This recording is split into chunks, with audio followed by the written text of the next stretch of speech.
Israel अब युद्ध में चौतरफा घिर गया है। पहले हमास, ईरान, हिजबुल्ला और अब यमन के हूती विद्रोहियों ने भी इजराइल पर हमला बोल दिया है। हूती विद्रोहियों ने इजराइल की राजधानी तेल अवीव पर लंबी दूरी की बैलिस्टिक मिसाइल दागी। इस हमले में इजरायली air defence system iron dome fail हो गया। यह हमला इतना जबरदस्त था कि एयर डिफेंस सिस्टम भी नहीं रोक पाया और बैलिस्टिक मिसाइल इजराइल के सेंटर में जा गिरी, जिसके बाद से वहां सायरन की धुन सुनाई पड़ने लगी है। सायरन बजने के बाद लोग सुरक्षित जगहों की तरफ भागते नजर आए। हर तरफ अफरा तफरी मच गई। लोग बेहद डरे और सहमे हैं। इस हमले की जानकारी इजराइल डिफेंस फोर्स की तरफ से दी गई है। इजरायली डिफेंस फोर्स की तरफ से सोशल मीडिया पर लिखा गया कि यमन के हूती विद्रोहियों ने इजराइल के खुले क्षेत्र पर हमला किया है। हमले के बाद मौके पर भीषण आग लग गई।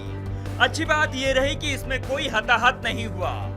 हालांकि थोड़ी देर के लिए हवाई यात्रा प्रभावित जरूर हुई, लेकिन सवाल यह है कि हूती विद्रोहियों की मिसाइल ने कैसे इजराइल के डिफेंस सिस्टम को चकमा दे दिया, जबकि इजराइल का यह डिफेंस सिस्टम दुनिया के सबसे ताकतवर हवाई रक्षा तंत्र में गिना जाता है।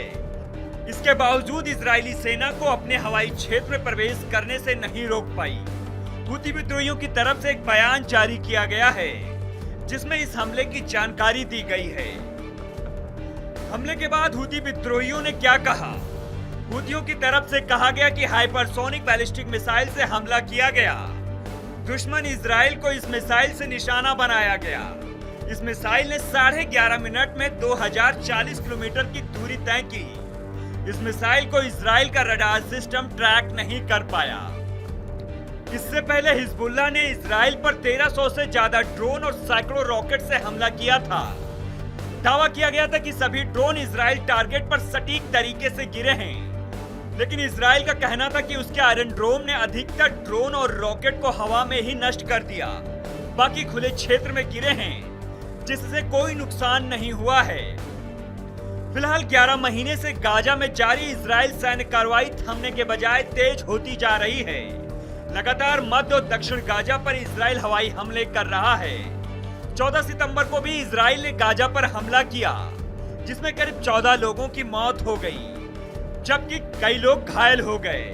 बताते चले कि हमास ने इजराइल पर हमला कर 250 से ज्यादा लोगों को बंधक बना लिया था। करीब आधे बंधकों को हमास अब तक छोड़ चुका है, जबकि कुछ लोगों की मौत हो चुकी है। अभी भी हमास की कैद में करीब 110 इजरायली नागरिक हैं। फिलहाल कैसी लगी आपको हमारी ये खबर, हमें कमेंट सेक्शन में जरूर बताइएगा। ऐसे ही खबरों के लिए बने रहिए आर भारत ओरिजिनल के साथ।